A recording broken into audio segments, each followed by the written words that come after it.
Bienvenidos a Pulso Político, amigos televidentes. Soy Carlos Rabascal y en este domingo 28 de abril del año 2013 vamos a tratar o vamos a hacer una evaluación sobre la gira presidencial. Pero más allá de la gira presidencial, que evidentemente toda gira de un presidente de cualquier nación del mundo genera expectativa, la idea es analizar cuáles son los resultados pragmáticos o lo que se consiguieron, que hubo en esta gira presidencial, y luego de la gira, cuáles son las acciones estratégicas, las acciones ya en la cancha, en el campo, para poder obtener los resultados que todos los ecuatorianos esperamos. Más crecimiento económico, más desarrollo social, más generación de empleo y evidentemente un país más progresista y más solidario, por cierto.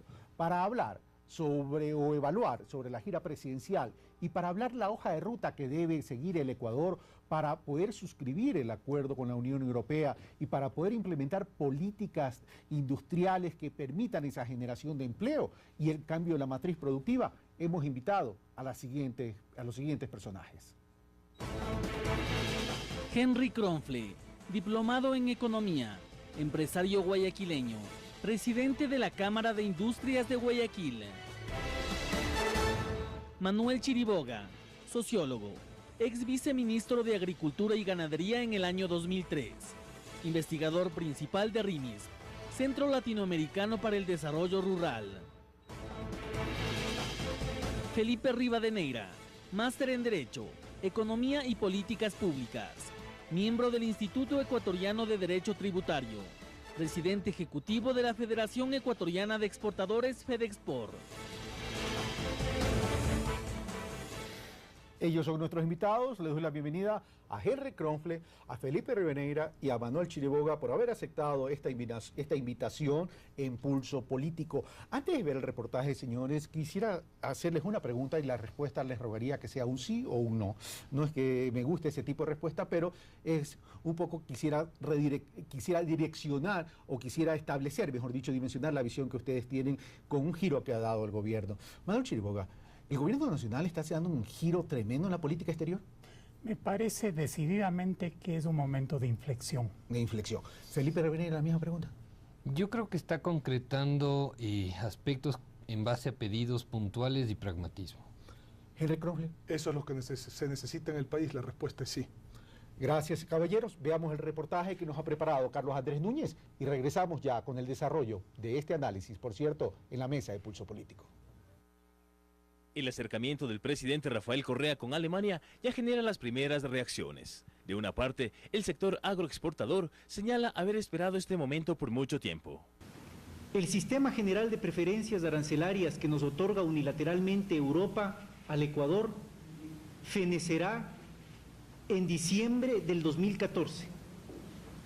En consecuencia, no tenemos un minuto para perder en este proceso de negociación. Y de otro lado, se cuestiona la iniciativa del gobierno, señalando que es opuesta a las políticas de crecimiento endógeno que hasta ahora se han aplicado. Es decir, el país no necesitaba inversión extranjera directa, no necesitaba estos instrumentos para crecer, porque el crecimiento se hacía desde adentro. Y tan es así que la inversión pública estaba contenida o estaba proyectada a generar crecimiento en función de lo que el Ecuador es. Pero ahora, con esto, el presidente plantea un cambio estratégico. El crecimiento ya no es desde adentro, no es endógeno, sino es a partir del comercio mundial. No obstante, quienes se muestran a favor consideran que un acuerdo comercial con Europa significaría no solo un repunte de las exportaciones, sino un impulso para toda la cadena comercial y productiva, pues sostienen que actualmente alrededor del 30% de las exportaciones hacia Europa son de pymes y MIPYMES, lo que mejoraría las condiciones y la calidad del empleo en el país. Es imprescindible definir los parámetros del Tratado Bilateral de Inversiones, que ha sido sugerido por el señor Presidente de la República como un mecanismo para dar garantía precisamente a los inversionistas europeos y también para que todo el sector productivo nacional sepa las condiciones comerciales y las condiciones generales de protección de inversión que serán el marco en el cual se desarrollarán las actividades entre europeos, inversionistas europeos y las empresas e inversionistas ecuatorianos. ¿Cómo podemos entrar a competir, a firmar un tratado de libre comercio entre una sociedad que gasta 300.000 millones en protección agrícola y un país que apenas ha gastado 500 millones de dólares en política pública al sector agrícola? En este contexto, incluso advierte la posibilidad de salir de la dolarización. Los tratados de libre comercio implican remisión de utilidades y esa remisión de utilidades significan debilitamiento a nuestra balanza de pagos. Habida cuenta que no tenemos política monetaria, ese debilitamiento va a significar un debilitamiento de la dolarización y incluso puede significar la salida de la dolarización. Y sostiene que de firmarse el acuerdo comercial, el Ecuador deberá pagar entonces las demandas del CIADI en el Banco Mundial, que actualmente son de 7.000 millones de dólares. Sin embargo, desde el sector exportador se observa con buenos ojos la visita de Correa a Alemania, pues señala que en el 2012 las exportaciones llegaron a cerca de 2.500 millones de dólares, mientras que las importaciones fueron de 2.900 millones, dejando un saldo negativo de más de 400 millones. En medio de esto, también está el apoyo que Alemania ha dado a la iniciativa Yasuní, a la cual ya entregó unos 45 millones de dólares. Van a hacer un apoyo científico a la propuesta para efectos de volver a plantear desde Ecuador al gobierno alemán la posibilidad de que puedan apoyar el proyecto Yasuní ITT. Pues el país germano está interesado en apoyar proyectos de energía renovable, conservación de bosque y desarrollo social en las comunidades indígenas que residen en esta área. Fundamentalmente, ¿por qué? Porque ellos están pasando por un momento muy parecido al del Ecuador, que es el cambio de la matriz energética. Ellos pasan de la energía nuclear a energía renovable más limpia. De esta manera, el Ecuador parecería entrar a una nueva etapa en la que busca presentar al mundo su mejor cara, mientras queda pendiente el desafío interno de lograr la verdadera transformación de la matriz productiva. Carlos Andrés Núñez, Pulso Político. Gracias, Carlos Andrés Núñez. Bueno, ese es el reportaje. Hay algunas declaraciones interesantes y quisiera invitarlos a ustedes, amigos, que compartan el análisis que ustedes tienen o la opinión de ustedes sobre algunas opiniones vertidas en el reportaje. Bueno, Pablo Dávila dice: no tenemos más tiempo que perder porque el sistema preferencial generalizado de preferencias termina en diciembre del 2014. Pablo Dávila habla, y es mucho más duro en ese sentido, dice: antes no se necesitaba de la inversión extranjera directa para crecer porque el crecimiento era endógeno. Hoy el crecimiento en esta nueva visión del gobierno, según lo que argumenta Pablo Dávila, se sustentará en el comercio internacional. Pablo Dávila, parece trabalengua, Pablo Dávila, presidente de la Cámara de Industrias, y Pablo Dávila, analista económico. El caso de Dávila dice: hay que poner especial énfasis ahora, en este tiempo que hay que correr, en el tratado bilateral de inversiones que el propio presidente Correa propuso en las reuniones en Europa. Comienzo por Henry Krofle. ¿Cuáles son tus apreciaciones sobre estos comentarios? Bueno, muchas gracias. Primero, el mensaje que dio el presidente de empoderarse él de las negociaciones es un mensaje sumamente positivo, eso hay que recalcarlo. Se necesitaba de este impulso político claro, tácito, concreto, con el cual habló el presidente de la República. Habló de que las diferencias técnicas son subsanables, y estamos seguros como sector privado, porque la hemos analizado, son subsanables, y habló de que se puede hacer un tratado bilateral de inversiones Ecuador-Unión Europea, ya no Ecuador con cada uno de los países de la Unión Europea. Entonces, creo que son puntos en el marco global sumamente fuertes que debemos de tomar en consideración, más aún porque vienen del propio presidente de la República. ¿Qué permite un tratado entre Ecuador y la Unión Europea? Primero, por supuesto, potencializar el comercio no petrolero para mantener la dolarización, contrario a lo que está diciendo el señor Dávalos, porque la balanza comercial no petrolera sobrepasa los 8.000 millones de dólares y la exportación de petróleo está más o menos en ese nivel. Es decir, si sigue creciendo la balanza comercial no petrolera, no va a alcanzar ni la exportación de petróleo para mantener la dolarización. Necesitamos incrementar las exportaciones. Por lo tanto, se potencializa el comercio no petrolero. Ampliar el desarrollo. Nos brinda la capacidad de ampliar el desarrollo del mercado de la Unión Europea, conocer de nuevas tecnologías, generar nuevas inversiones, tener nuevos productos que producir para llegar a ese mercado de tantos millones de personas, mantener los niveles de competitividad. Los países vecinos ya tienen estos acuerdos. Mañana es muy fácil sustituir producto de Ecuador Cuando perdamos lo que unilateralmente nos da la Unión Europea, que es el Sistema General de Preferencias y que se acaba en 2014, en diciembre del 2014, sustituirlo por productos de Colombia y Perú, perdiendo la competitividad en esos mercados, los productos del Ecuador.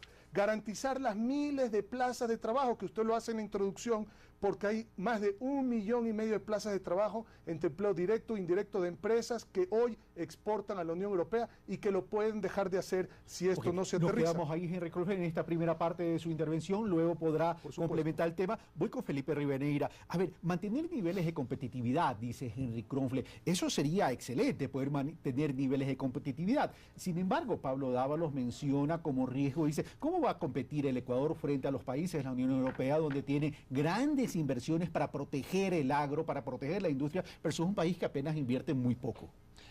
Yo le invitaría al economista a estudiar un poco el tratado también, lo que se ha negociado hasta ahora, porque los productos sensibles y los productos que están subvencionados por la Unión Europea están fuera del acuerdo. Es decir, no existe un riesgo real de los productos que el Ecuador exporta o que nos pudiera importar la Unión Europea que estarían sensibles. Es más, yo le diría que de las mesas de negociación, de las 14 mesas de negociación, las 3 mesas que no se han cerrado son aquellas que le afectan directamente al sector público, no al sector privado. Los riesgos que existen son en lácteos, en cárnicos, en quesos, me parece que en esos aspectos y están fuera del acuerdo. Están afuera. Entonces es muy fácil tratar de confundir a la población, ¿no? Yo creo que el discurso de inclusive hablar de que las remesas de las utilidades de las empresas van a poner en riesgo la dolarización, eso pasa actualmente, pero pagando los impuestos, pagando el impuesto de salida de divisas, es decir, cualquier inversionista, inclusive nacional, que quiere enviar sus utilidades afuera, tendrá que pagar los impuestos, y eso es la forma como se ha venido produciendo durante los últimos 10 años. No es que por el acuerdo comercial vamos a entrar en ese aspecto, para nada, más bien yo creo que es totalmente beneficioso. La economía del Ecuador y la Unión Europea, que es muy importante que la ciudadanía lo sepa, es totalmente complementaria, es decir, lo que nosotros importamos de la Unión Europea nos permite desarrollar nuestra industria, llámese materias primas, llámese maquinaria, tecnología, bienes de capital, que nos han permitido ser los últimos 10 años tener una balanza totalmente positiva con la Unión Europea, porque los datos que se presentaron al inicio del programa, yo sí quisiera aclararlos.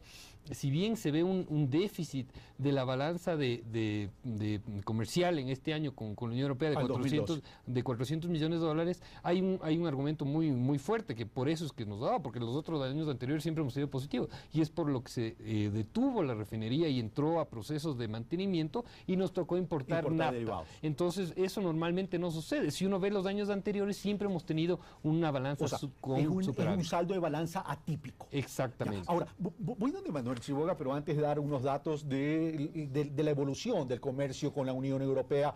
En el año 2003 las exportaciones eran 1.100 millones de dólares, en las importaciones eran 843 millones y la balanza fue de 257, saldo positivo para el Ecuador.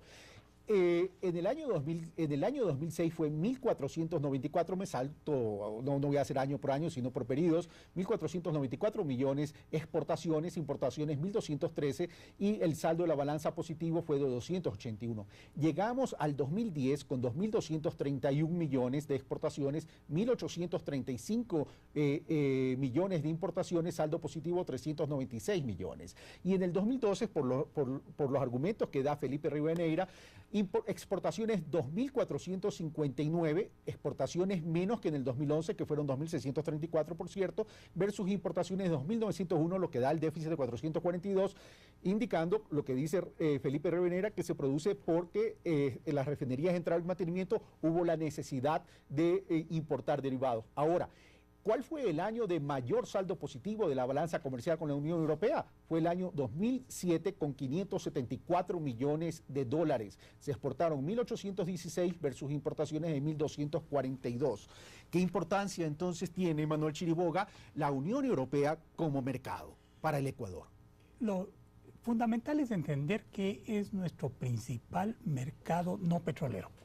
Es ahí donde se dirigen nuestras exportaciones agrícolas, agroindustriales, de la pesca, Y en ese sentido tienen un papel fundamental en el desarrollo de las actividades de exportación, llamémosle privadas, donde hay miles de empresas vinculadas a ese esfuerzo exportador. Y perdóname, Manuel, que te interrumpa, no habría que verlo entonces tan solo como un mercado que produce divisas, sino como un mercado que nos va a demandar generación de trabajo en el sector privado. Es que esa es la característica fundamental. El número de empleos asociado a esa actividad cubre varias centenas de miles. Porque aquí hay que insistir, no estamos hablando solamente de las exportaciones no tradicionales. Es decir, no estamos hablando solamente de rosas o de brócoli o de algunas frutas tropicales. Estamos hablando del segundo producto de exportación, banano, que contrariamente a Estados Unidos, en Europa tiene un régimen arancelario especial. En este momento Ecuador está en desventaja arancelaria, estamos pagando, me parece, 15 centavos más por caja, o estaríamos pagando, si se efectivizan los acuerdos comerciales con los vecinos, que otros competidores. Esto quiere decir que afecta una parte sustancial de nuestras exportaciones. El acuerdo lo que permite es ponernos en igualdad de condiciones y ventajas respecto a ellos. Pero yo quiero ir un poquito más allá. Por favor, Manuel. Me parece que el acuerdo y en general la visita tiene una doble significación. Una sobre el tema de inversiones. Es indudable que hasta ahora el país ha crecido sobre la base de inversión pública. Pero si queremos emprender en proyectos de mayor envergadura, de mayor significación, como petroquímica, como siderurgia, como grandes proyectos de astilleros o de biocombustibles, es indudable que no tenemos, sea en el sector público o en el sector privado, los capitales para desarrollar aquello. Así que una nueva fase de desarrollo económico requiere capital fresco que lamentablemente no existe en el país. Y eso requiere una adecuada combinación entre desarrollo exógeno y desarrollo endógeno. El desarrollo exógeno permitirá jalonar el desarrollo del mercado interno. Pero al mismo tiempo necesitamos, para lograr un crecimiento sostenido en esta nueva fase de desarrollo, un flujo constante y creciente de exportaciones a nuestros principales mercados. Si esto no se diera, esto pudiese afectar ese dinamismo que me parece fundamental para mantener un crecimiento que es visto, digamos, con expectativa a nivel internacional. Para terminar esta primera intervención, Manuel, y luego ir donde Henry Krofle, coincides con Felipe Rivadeneira, y creo que también es el sentir de Henry Krofle, no creo, sino que también lo ha dicho expresamente, que este tratado o los tratados de comercio no ponen en riesgo la dolarización en el país. No, de ninguna manera, al contrario.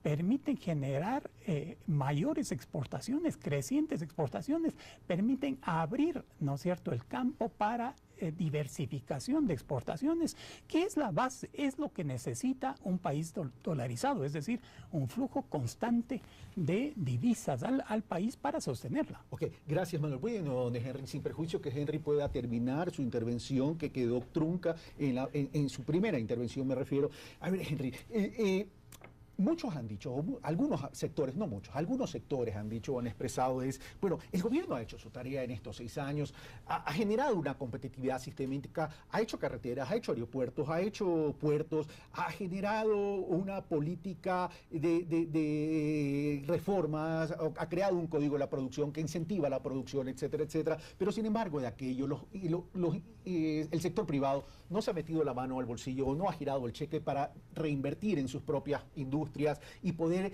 apalancar este crecimiento del país. ¿Hoy se dan las condiciones para hacerlo, Henry Krofle? Bueno, muchas gracias por su pregunta, porque la segunda parte de mi intervención era justamente que uno de los factores más importantes de firmar un acuerdo con la Unión Europea es justamente una palabra mágica: la previsibilidad que va a tener el desarrollo del Ecuador. Es decir, ya no vamos a estar supeditados a que mañana, si se vence ese sistema general de preferencias, y ya no tengamos esas condiciones unilaterales para colocar nuestros productos en el mercado europeo. Ahora firmamos un acuerdo, las condiciones están dadas, ahora sí, viene la inversión, viene el desarrollo, viene la cooperación técnica también de Europa hacia América Latina. las pequeñas y medianas empresas europeas no son las pequeñas y medianas empresas del Ecuador, son muy grandes, podemos acaparar mucha de esa tecnología, mucha de esa inversión en pro del país para fomentar las exportaciones. Cuando habla de esas pequeñas y medianas industrias, las europeas, que no son las mismas que las del Ecuador y que podemos nosotros como país aprovechar esas inversiones, Correcto. ¿se refiere a que el destino de esas inversiones sería el sector productivo nacional ecuatoriano? Por supuesto, en materia de inversiones directamente y en materia de servicios, es decir, de producción y de servicios, yo no le veo ningún problema. Es más, la Unión Europea en este momento, porque se ha creado mucha polémica en el tema de servicios y compras públicas, realmente tenemos 3 capítulos que están en negociación que se tienen que cerrar. ¿Cuáles son? Que son compras públicas, servicios y el capítulo de textos, pues que finalmente, como unos acuerdos multipartes, a las excepcionalidades que se le permitan en el Ecuador, habrá que ajustar los textos de lo que ya está firmado en este momento con Colombia y con Perú. Pero ¿qué concretamente acepta, por ejemplo, en compras públicas, que es la pregunta que usted me está haciendo, la Unión Europea? Acepta, por ejemplo, la defensa de la producción nacional a través de umbrales. Es decir, en compras públicas, hasta tal monto, ellos aceptan que sean las pequeñas y medianas empresas ecuatorianas las que hagan la oferta a esa compra pública.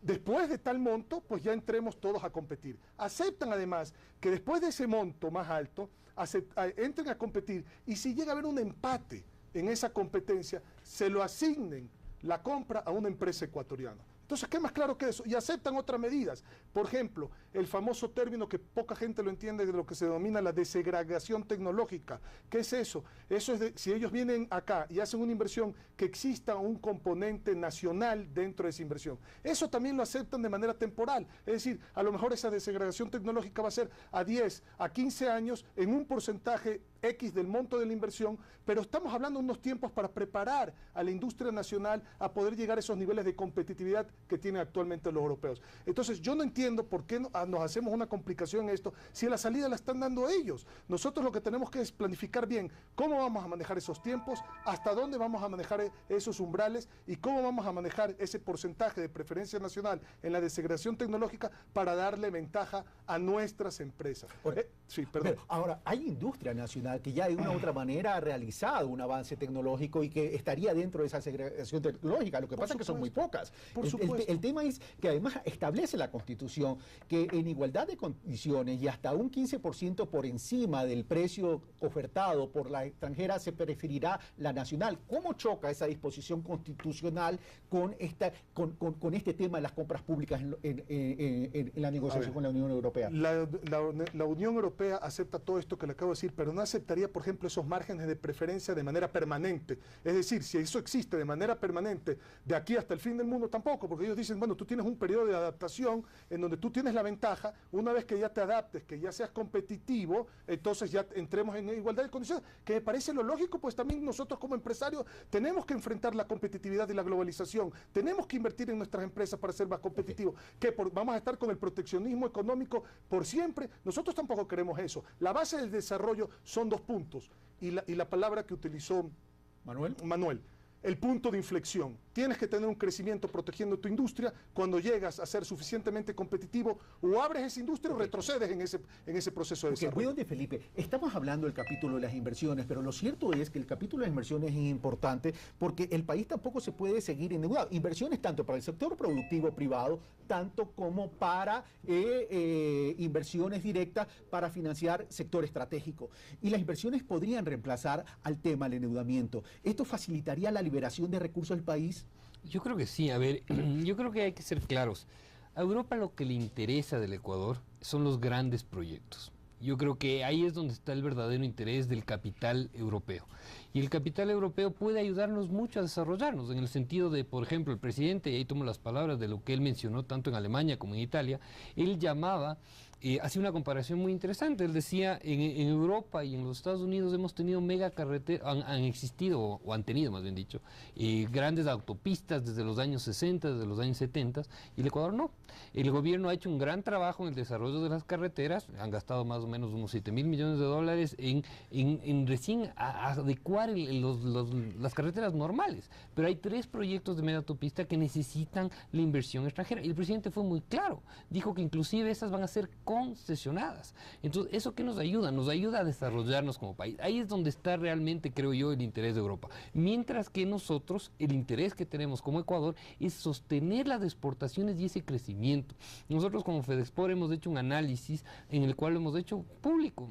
A todos los que ahora veo que empiezan a opinar, eso está público desde hace mucho tiempo, de más o menos unos 2 años, en el cual nosotros hemos hablado qué pasaría si el Ecuador pierde las preferencias arancelarias y no tenemos suscrito un acuerdo comercial. Ahí está realmente el riesgo de la dolarización, porque empezaríamos a tener el primer año por pérdida de comercio y por desvío de comercio, pérdidas, llámese aquel porcentaje que dejamos de crecer, y desvío de comercio, aquel sustitución de compra, es decir, que nuestro comprador europeo, en virtud de que nuestro precio empieza a entrar más caro, nuestro producto empieza a entrar más caro, empieza a buscar otros proveedores. Estamos hablando de que en el primer año perderíamos 400 millones, en el segundo 800, en el tercero 1.200 millones. Ahí está el verdadero riesgo de la dolarización.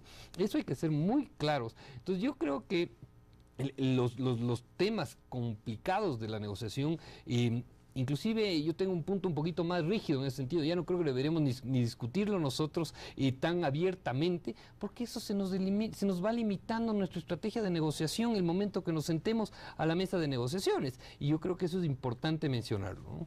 Gracias, Felipe. Manuel, se vienen 4 años de producción. Ahora, ¿qué tan sostenible va a ser eso? Porque se requiere de esa inversión extranjera directa. Esa inversión extranjera directa de Europa, si bien podríamos tener este tratado con la Unión Europea, en el momento que hagan sus análisis de factibilidad y sus análisis de retorno, ¿no van a ver a Perú y a Colombia con mejores ojos, dado el tamaño de esos países frente a un país de 14 millones de ecuatorianos? Me parece que Ecuador puede entrar a esta nueva etapa con pie firme, y quiero decir esto expresamente en el sentido en que es un país con mucho mayor cohesión social.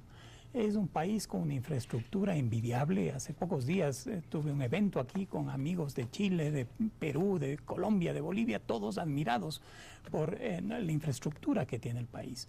Ahí yo creo que tiene una ventaja especial Ecuador, que complementada con acuerdos, tanto en el ámbito comercial y quizás pronto en el ámbito de inversiones, se vuelva una plaza, un lugar tentador para inversiones. Adicionalmente, me parece, ¿no es cierto?, que el gobierno está buscando canalizar, y eso espero, inversiones hacia infraestructura productiva, hacia proyectos productivos, y no solamente lo que han sido los destinos tradicionales de la inversión, que han sido las actividades extractivas. ¿Deberíamos entender que estos últimos 6 años del gobierno fueron años de ajustes y de correctivos? Me parece que de lo que se trató fundamentalmente es de establecer lo que yo denomino un nuevo orden en la sociedad.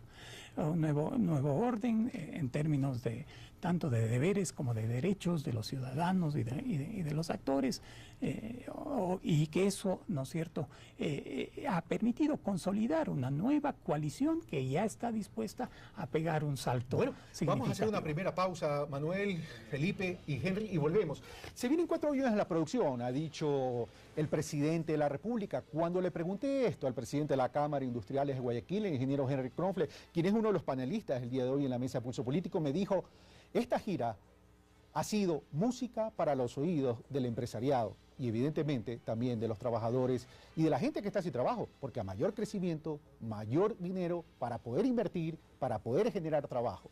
Ahora, estos 4 años de la producción que se vienen con un tratado con la Unión Europea de por medio, al regresar vamos a ver cuál es la hoja de ruta entonces que el Ecuador debe emprender para consolidar esos 4 años de producción y esos pilares del desarrollo ecuatoriano. Venimos de inmediato.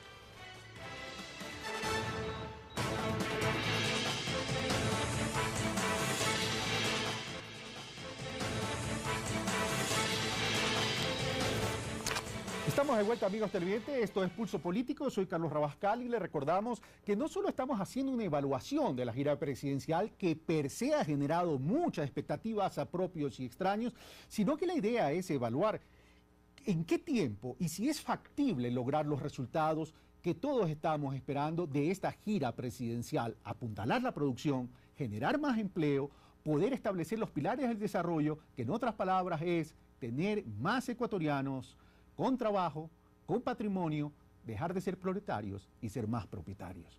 Henry Kronfle, ¿cuál es esa hoja de ruta que debemos tener en el Ecuador entonces en estos próximos días, considerando que el 2014 es una fecha tope para el sistema generalizado de preferencias? Bueno, me gustaría dividir esa pregunta en dos respuestas. La primera, ¿cuáles son los próximos pasos para poder aterrizar este acuerdo con la Unión Europea? Y después, ¿qué necesitan una vez aterrizado este proceso, mientras se trabaja en paralelo la matriz productiva del país, para poder hacer de estos 4 años los años de la producción? En la primera fase de la contestación, nosotros necesitamos básicamente una ruta y un cronograma.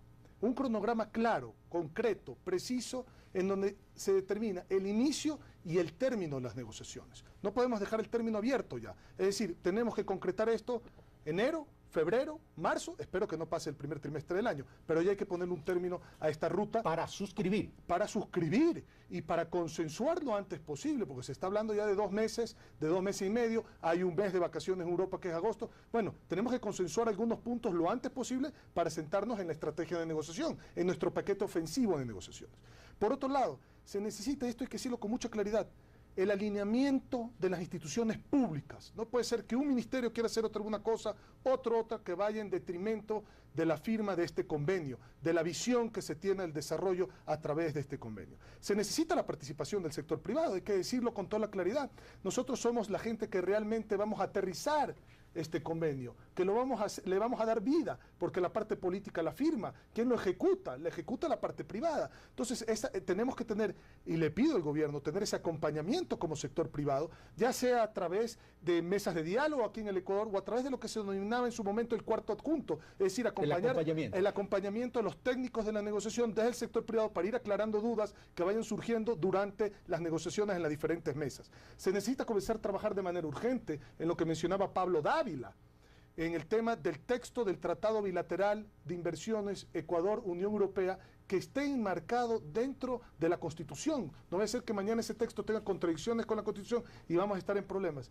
Eso en términos de comenzar a trabajar inmediatamente. Y en el término de la matriz productiva, pues los sectores que ya sabemos que tenemos que comenzar a desarrollar ahora que sí va a haber previsibilidad, que es la maricultura, la floricultura, la siderúrgica, la metalmecánica, la industria de astilleros, la industria de petroquímica, que mencionaron, moléculas, por ejemplo, para generar medicinas. Aquí en la medicina es un tema de ensamble, la industria de medicinas. No se generan los insumos, la materia prima, se importa. Vidrio, en el país no hay una empresa donde se flote vidrio con la cantidad de construcción que existe. Entonces, hay una amplitud de proyectos, digamos, que pueden ser canalizados por inversiones privadas, de grupos pequeños y medios, y hay grandes proyectos. Por ejemplo, ya hay interés en entrar en la segunda fase de la primera etapa del metro de Quito. Por ejemplo, ya hay consorcios italianos interesados en eso, con experiencia, por ejemplo, en la construcción del metro de Milán. Entonces, todo este tipo de cosas hay que hacer un seguimiento de la agenda, comenzar a trabajar seriamente, alianza público-privada, diálogo, mucho diálogo, y ponernos de acuerdo hacia dónde vamos a caminar en esta estrategia ofensiva lo más pronto posible. Ahora, Felipe Rivadeneira, los puntos críticos que todavía, porque tengo entendido que no se han cerrado 4 mesas, ¿verdad? Si estoy equivocado me corriges, pero los puntos críticos son subsanables, dijo Henry Kronfle, o lo dijiste tú, no recuerdo quién de los dos lo dijo, pero lo dijo Henry Kronfle, pero son subsanables para nosotros, pero ¿qué hay de la óptica europea? Bueno, inclusive lo dijo el presidente en Milán. Dijo que los temas de 3 mesas, Manuel, tú eres más experto en esta parte. Y recordemos que Manuel Chirboga es ex negociador del Tratado de Libre Comercio con Estados Unidos. Exactamente, yo creo que son 3 mesas las que faltan por cerrar: servicios, compras públicas y propiedad intelectual. Ahora, mientras no esté todo negociado, ahí sí nada está cerrado, ¿no? Es decir, eso yo creo que hay que darle la razón a lo que mencionó el canciller el día de ayer en su rueda de prensa. Yo creo que el presidente fue muy claro y dijo que en estos 3 temas son fácilmente subsanables, palabras textuales del presidente, y lo dijo que lo va a cerrar pronto. ¿Eso significa que hay una disposición también a ceder de las partes? Yo creo que esto lo dijo él posterior, además de la reunión que tuvo con Merkel. Es decir, yo creo que no lo vimos, no lo escuchamos, pero seguramente lo conversaron previamente a la rueda de prensa. Es decir, esto es tema de negociación. Ahora, yo creo que es importante mencionar que el acuerdo de comercio con la Unión Europea recién es el punto de partida. Es decir, nosotros en estos momentos vamos a recién estar en igualdad de condiciones con nuestros competidores, vamos a tener la tranquilidad de parte de nuestros compradores, es decir, va a mejorar automáticamente el clima de negocios, va a empezar a venir inversión no solo extranjera, sino también nacional. Es decir, quien estaba ya con éxito en el mercado europeo va a empezar a ver que ya tiene reglas claras, previsibles en el tiempo, duraderas, que sus productos van a poder entrar a ese mercado con, con una estabilidad en cuanto al tiempo. Entonces van a tomar decisiones de inversión que hasta el momento han estado frenadas. Entonces eso es muy importante mencionarlo. De esa manera nosotros empezamos a crecer.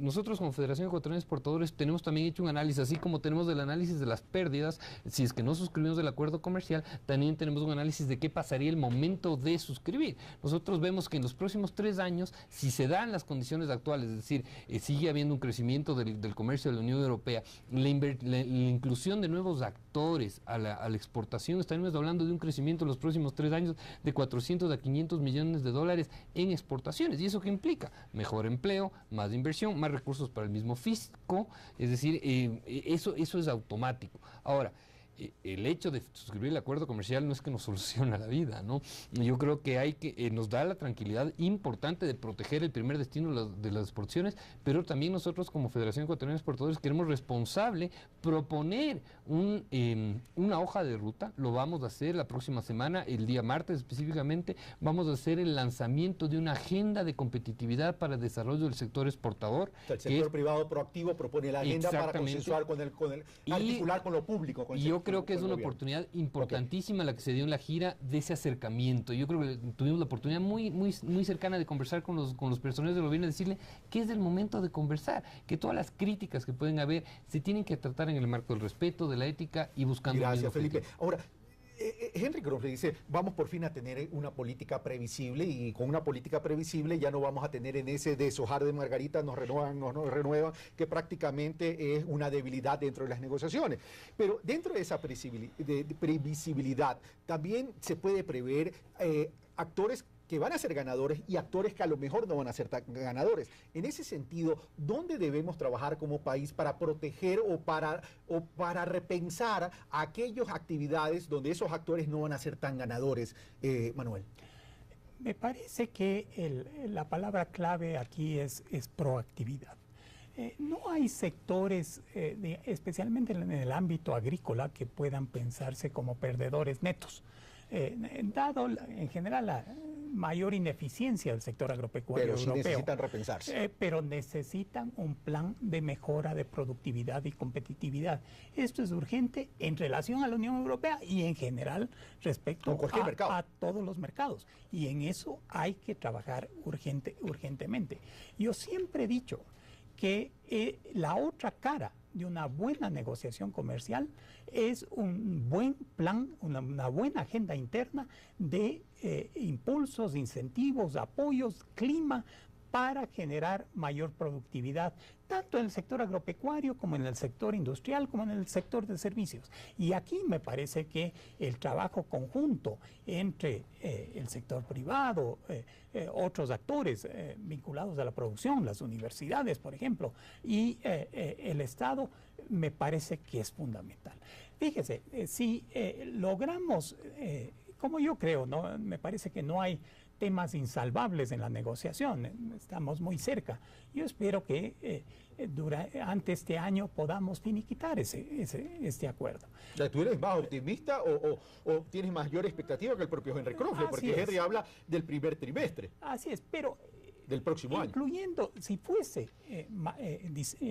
diciembre o marzo, después entra un periodo de transición que se llama de entrada en vigencia del acuerdo, en donde hay que hacer una serie de correctivos administrativos, normativos, de procedimiento para encuadrarse en ese acuerdo que normalmente toma su tiempo.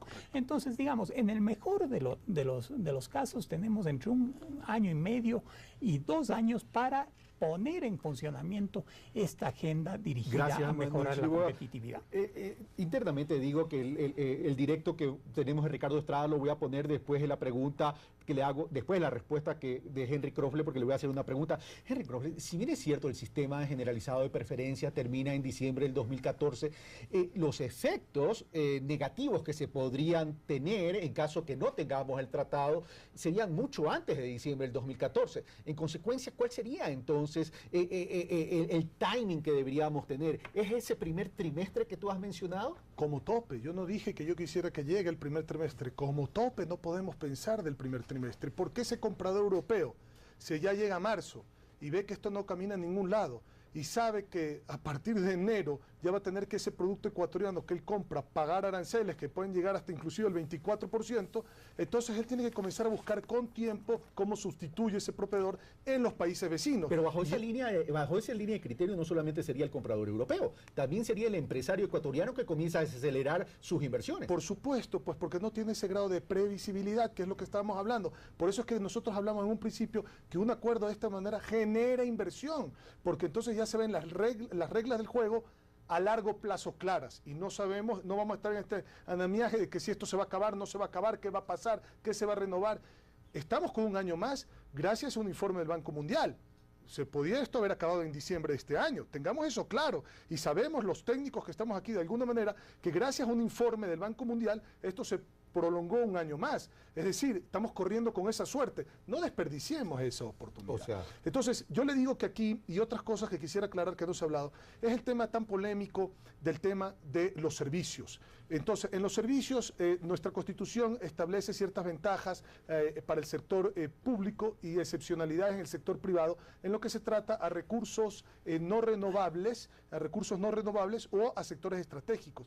Y eso también se puede subsanar a través del Código Orgánico de la Producción, Comercio e Inversiones, que permite firmar convenios de inversión entre el Estado y la empresa. Entonces lo avala en esa actividad y le da un marco regulatorio de tranquilidad por muchos años ese convenio de que se firma a través del COPSI. Entonces yo creo que es importante hablar todas estas cosas porque siempre se quiere buscar de qué manera uno se agarra para tratar de bloquear el progreso de esta negociación que es tan importante para el país. Y ya vamos a ver cómo este tema de estas negociaciones con la Unión Europea, este tema del cambio de la matriz productiva, engancha o hace link, mejor enganchar para que no me digan que es una palabra en inglés, etcétera, etcétera, se relaciona con el plan o el programa del Buen Vivir.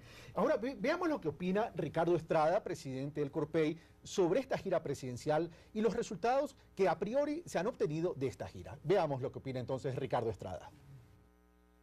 Hay un mensaje de optimismo que fue bien recibido por autoridades de Alemania, por autoridades de España, por autoridades de Milán y por los grupos empresariales tanto de Europa como de Ecuador. Esto de aquí es muy importante porque es el mayor apoyo que un gobierno le puede dar a una negociación, a un incremento de mercado, una diversificación de mercado, una diversificación de productos, es el acceso al mercado, es la mejora en la competitividad interna, como hacer puertos, aeropuertos, carreteras, agilitar los trámites de establecimiento de compañías, o sea, mejorar la competitividad, pero manejar el tema de la logística, dar las reglas del juego claro, pero el actor principal en el concierto internacional es el empresario. Usted bien lo dijo al principio de la entrevista. Entonces,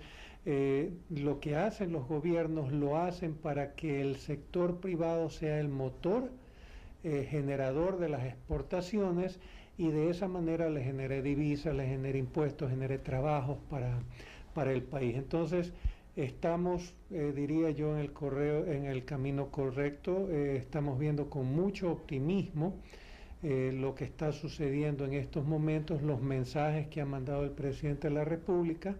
Le toca a él ahora trabajar en el Congreso con una serie de leyes que justamente apuntan a mejorar la competitividad del país. Ha seleccionado el presidente una serie de sectores estratégicos para el desarrollo del país, ha seleccionado sectores para el cambio de la matriz productiva del Ecuador y lo que nosotros oímos es efectivamente algo muy positivo y bueno para el sector empresarial, que trabajando en una alianza muy cercana con el gobierno logremos nosotros cumplir con las metas y los objetivos del Plan Nacional de Desarrollo. Gracias, Ricardo Estrada, por la opinión. Voy donde Felipe Rivadeneira. A ver, Ricardo Estrada coincide con ustedes prácticamente, dice, es importante que se trabaje en equipo, hay que articular, y dice, ahora habría que trabajar en una serie de leyes. Y cuando dice hay que trabajar en una serie de leyes, yo ya me comienzo un poco a preocupar por los tiempos y el timing, porque la Asamblea tiene sus tiempos medios particulares, pero también a eso le agrego otra preocupación, y es la preocupación que expuso Henry Klonfrey cuando dice, habría que alinear a las instituciones públicas, y ahí no caemos en eso que el propio presidente reclama y reprocha en los enlaces ciudadanos, que es esta mala interpretación, inadecuada interpretación, o esta falta de compromiso de la burocracia, de la tecnocracia en el manejo de estas negociaciones. Felipe. Bueno, yo creo que el presidente fue muy claro, ¿no? En Alemania mencionó inclusive eso, ¿no? Es decir, que los mandos medios habían entorpecido esta negociación.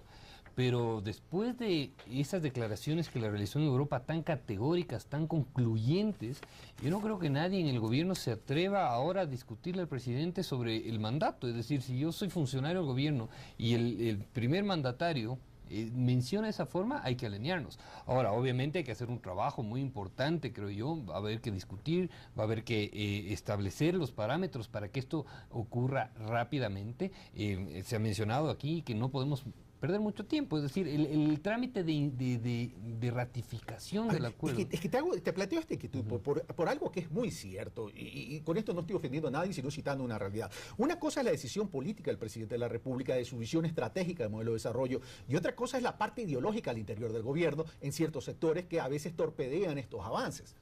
Bueno, yo creo que sería, o sea, no creo que el presidente deje que eso suceda, porque sería realmente catastrófico para el país, que luego de que sale una imagen que ha dado la vuelta al mundo con la canciller Merkel, mencionando y exposicionándole al país, yo creo que inclusive dándole una identidad diferente al Ecuador, haciendo un desmarque y una individualidad que tenemos que capitalizarla. Yo creo que ahí es donde tenemos que trabajar en el diálogo público-privado, que el mismo presidente lo mencionó a su regreso, mencionó que de esta unidad país que hay que construirla, y yo creo que es la oportunidad importante que no hay que perderla, desde un punto de vista y empezar todos a caminar en una misma línea, porque tal vez discutamos en las formas, pero el objetivo siempre va a ser el mismo, de que el Ecuador crezca, de que el Ecuador genere mejor empleo, de empleo de calidad, que hay más divisas y obviamente una reducción de la pobreza, que es lo que creo que todos estamos encaminados, ¿no? Ahora, habíamos hablado de la previsibilidad, Manuel Chiriboga, y tú decías, en el tema del agro tenemos que trabajar mucho. Aparentemente cuando hablamos de estos tratados de comercio o acuerdos comerciales, la gente cree que es simplemente una mera transacción, compra-venta, pero detrás de esto hay producción. Y cuando veo los principales ítems que nosotros vendemos a Europa, por ejemplo, en el 2011, banano 871, 2012, 705, hubo una disminución del 19%. Conservas de atún 412 versus 2012 523, se incrementó un 27%. Y así tenemos camarón, flores, café, té, cacao, conservas de frutas y legumbres, productos de madera, de otras frutas, confites, productos agrícolas, pescado, jugos de frutas, tabaco, rama, productos químicos. Entonces ahí viene la pregunta. La pregunta es, ¿qué plan tiene el gobierno? ¿O qué plan se vislumbra de parte dentro de una línea estratégica del gobierno para apuntalar nuestra agricultura, para apuntalar nuestro agro y que sea realmente competitivo? No solo en productos primarios, sino también agregándole valor. Me parece que ahí está el principal desafío. Ya digo, yo no tengo mayor duda sobre el acuerdo comercial. El problema fundamental es el alineamiento de las instituciones en términos de la transformación productiva del país y el aumento de productividad en todos los sectores. Me parece que es lo fundamental. Y esto va a requerir, ¿no es cierto?, que los ministerios tengan los mejores funcionarios posibles, equipos técnicos insertos ahí, que estén dispuestos a trabajar codo a codo con el sector privado, con los sectores sindicales, con otros sectores, en términos de avanzar. O sea, ya no estamos hablando de la negociación per se, estamos hablando de la preparación. A la preparación y la puesta en marcha de las acciones para mejorar, ya digo, la productividad y calidad de nuestras exportaciones. Esto me parece que es el tema central y es ahí donde todavía tengo mis dudas. Fíjese, se señalaba la importancia, señalabas del Código de la Producción. Este es un instrumento poderoso para impulsar, pero yo me pregunto cuánto de eso se ha instrumentado en estos años. ¿Cuántas zonas especiales de crecimiento económico? Sí, y lo cierto es que poquísimo. Así es. Poquísimo, porque no hay los funcionarios listos y preparados para eso. El equipo que, por ejemplo, promovió el Código de la Producción, hoy no está más. Y esos son el tipo de arreglos y continuidades técnico-burocráticas que es fundamental. El secreto del crecimiento económico en los países del sudeste asiático fue altos cargos y técnicos trabajando estrechamente con los sectores privados para solucionar paso a paso los problemas de la transformación política, productiva. competitividad en el compromiso, continuidad en la gestión. Ahora, antes de nuevo regresar donde Henry Krofle, y la ley de tierra y la ley de agua, en esa estrategia de preparación, ¿va a ser una lucecita amarilla? Me parece que las leyes de tierra y agua deben ser leyes que impulsen el aumento de la productividad y no generen temores y miedos. Es decir, premien a aquellos productores que están haciendo bien las cosas, que están invirtiendo, que están generando empleo, que están cuidando el ambiente, que están haciendo las cosas responsablemente.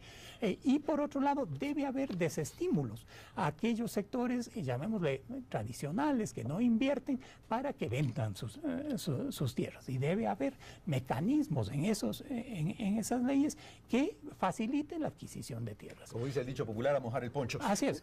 Voy donde Henry Krofle. No le voy a preguntar si usted ya mojó el poncho, porque veo que está muy emocionada en esta hemorragia de emociones por la gira presidencial. Pero Manuel ha sido crítico con el tema del Código de la Producción, no tanto en cuanto a su contenido, sino en tanto a cuanto a lo que ha servido. Pocos resultados, dice Manuel Chiriboga, en términos de esta preparación que también tenemos que trabajar en dos frentes. Uno la negociación, otro la preparación, Henry Krofle. A ver. Sí, y tenemos que esto aclararlo de manera concreta para que lo entiendan todos los que nos están viendo. El Código Orgánico de la Producción, Comercio e Inversiones es una herramienta poderosísima. Tal cual como está. Tal cual como está como herramienta. Pero usted no usa la herramienta, no sirve de nada. No, pero entonces, eso tenemos que tenerlo claro. Claro. Entonces, la herramienta es poderosa. ¿Por qué no funciona la herramienta? Porque la herramienta necesita de parámetros. Es un Código Orgánico de la Producción, Comercio e Inversiones. ¿Qué necesita la herramienta? Política de comercio exterior, apertura de mercados, lo vamos a tener con la Unión Europea. ¿Qué necesita la herramienta? Estabilidad tributaria. Por supuesto, los incentivos tributarios a la inversión, eso también necesita la herramienta. ¿Qué necesita la herramienta? Seguridad jurídica, convenio o contrato de inversiones entre una empresa y el Estado para tener la previsibilidad en la inversión y el retorno en la inversión para que esa inversión se haga. Entonces, esos tres pasos usted los necesita y por supuesto necesita lo que se denomina pues el clima de negocios, que eso se da a través de la confianza y que creo que es un momento muy importante porque existe confianza en este momento después de que llegamos del viaje entre el sector público y el sector privado porque nos hemos sentado en la mesa a hablar de temas muy profundos durante una semana que hemos estado juntos compartiendo digamos las mismas experiencias. Entonces hay que tener mucho cuidado con eso. Entonces este Código Orgánico de la Producción, Comercio e Inversiones necesita, inclusive me atrevería a decir, una pequeña estructuración desde las instituciones públicas, como lo dijo Manuel, para poder, por ejemplo, que opere bien de manera técnica, eficiente, el Consejo de la Producción, por ejemplo. Finalmente, el ministro coordinador de la producción es el que firma los contratos de inversión, pero están parados en el Consejo de la Producción, el Consejo Sectorial de la Producción. Entonces se necesitan una cabeza que realmente explique esto con claridad, que tenga el panorama claro y no que se decida algo y después viene la intervención tributarista o viene la intervención ideológica o viene cualquier otra intervención que obstaculice este proceso. Garantizar la institucionalidad de la producción. Y para eso a lo mejor se requiere inclusive repensar un poco la actividad de los ministerios ejecutores, Ministerio de Agricultura, Ministerio de Industria, en la ejecución de estos proyectos. Entonces, perdóneme, el mismo Viceministerio de Comercio Exterior que está atrás de la Cancillería, que debería ser un ente altamente técnico y fuera del marco político e ideológico. Entonces, este tipo de cosas, estas reestructuraciones, yo creo que le van a hacer mucho bien al país para poder aterrizar en la práctica desde el sector público la ejecución de esta política del cambio de la matriz productiva. Henry Krofle.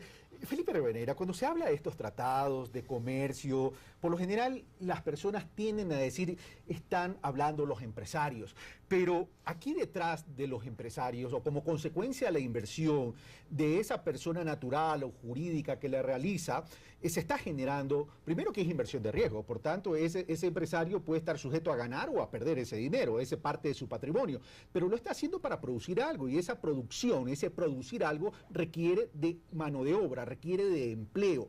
¿Cuál es el impacto que va a tener este tratado con la Unión Europea en el empleo directo? Bueno, yo creo que es muy importante lo que usted menciona, ¿no? En el sentido de que la cadena de que está atrás de las exportaciones llega directamente hasta el ciudadano de pie. Es decir, aquí hay pequeños productores, pequeños agricultores, ¿no es cierto?, que van generando y proveen de bienes y servicios a quienes realiza la exportación final. No necesariamente todos podemos exportar, pero aquí estamos hablando de que también el mercado de la Unión Europea, por ejemplo, es un mercado extremadamente interesante donde tienen muchas capacidades las pymes y las MIPYMES para exportar. Del 100% de lo que se exporta a Europa, o más bien dicho, de los actores que exportan a Europa, un 30% corresponde a las pymes y a las MIPYMES.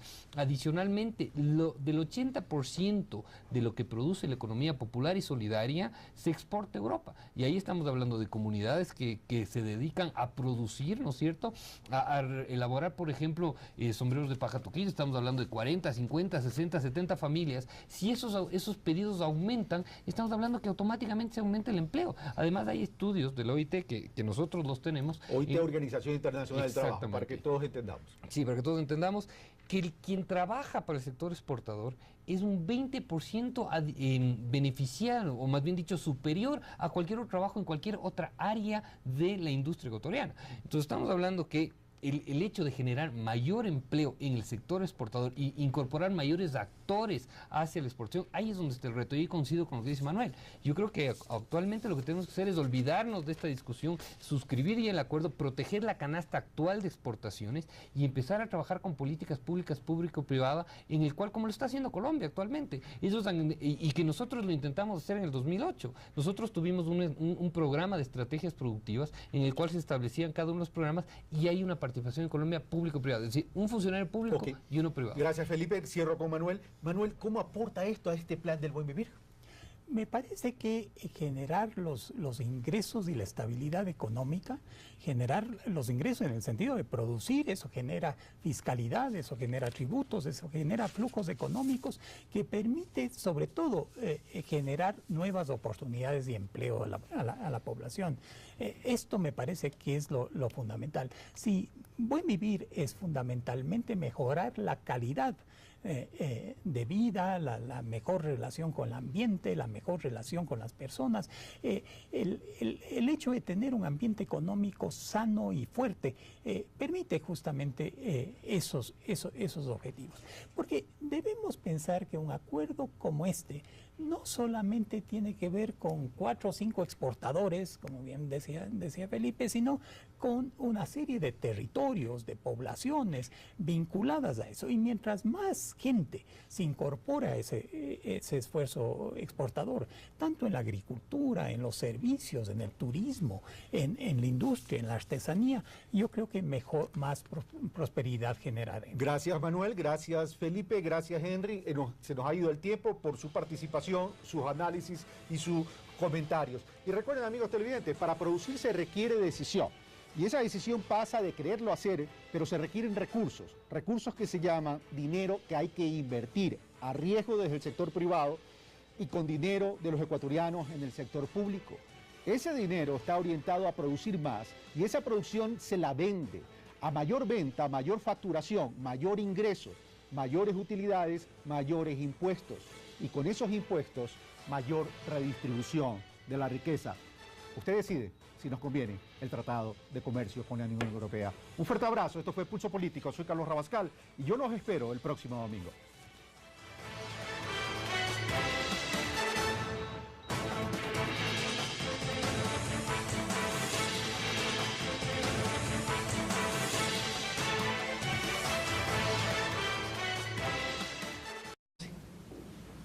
En consecuencia, no tenemos un minuto para perder en este proceso de negociación. Y de otro lado, se cuestiona la iniciativa del gobierno, señalando que es opuesta a las políticas de crecimiento endógeno que hasta ahora se han aplicado. Es decir, el país no necesitaba inversión extranjera directa, no necesitaba estos instrumentos para crecer, porque el crecimiento se hacía desde adentro. Y tan es así que la inversión pública estaba contenida o estaba proyectada a generar crecimiento en función de lo que el Ecuador es. Pero ahora con esto el presidente plantea un cambio estratégico. El crecimiento ya no es desde adentro, no es endógeno, sino es a partir del comercio mundial. No obstante, quienes se muestran a favor consideran que un acuerdo comercial con Europa significaría no solo un repunte de las exportaciones, sino un impulso para toda la cadena comercial y productiva, pues sostienen que actualmente alrededor del 30% de las exportaciones hacia Europa son de pymes y MIPYMES, lo que mejoraría las condiciones y la calidad del empleo en el país. Es imprescindible definir los parámetros del Tratado Bilateral de Inversiones que ha sido su...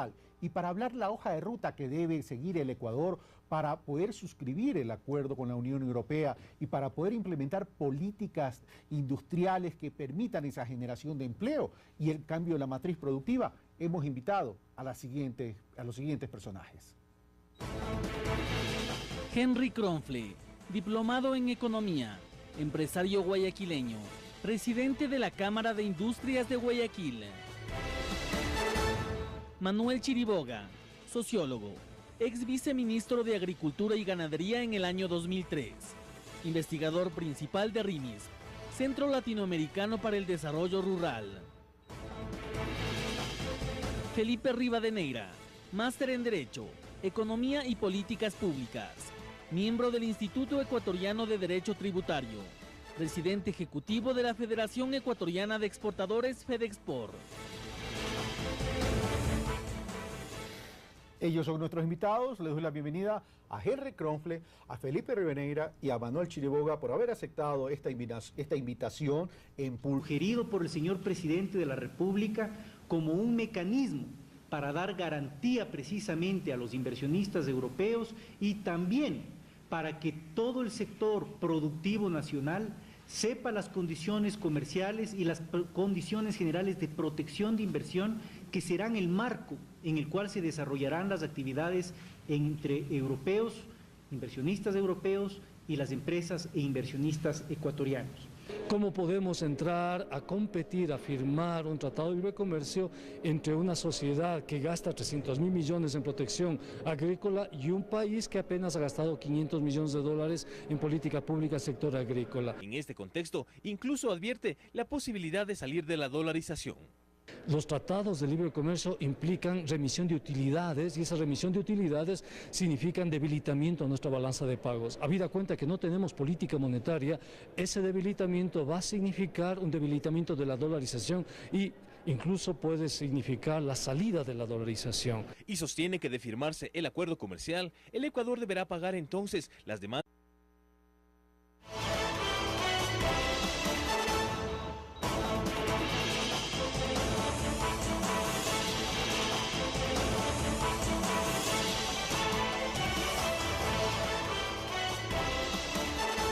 Bienvenidos a Pulso Político, amigos televidentes. Soy Carlos Rabascal y en este domingo 28 de abril del año 2013 vamos a tratar o vamos a hacer una evaluación sobre la gira presidencial. Pero más allá de la gira presidencial, que evidentemente toda gira de un presidente de cualquier nación del mundo genera expectativa, la idea es analizar cuáles son los resultados pragmáticos o lo que se consiguieron, que hubo en esta gira presidencial, y luego de la gira, cuáles son las acciones estratégicas, las acciones ya en la cancha, en el campo, para poder obtener los resultados que todos los ecuatorianos esperamos. Más crecimiento económico, más desarrollo social, más generación de empleo y evidentemente un país más progresista y más solidario, por cierto.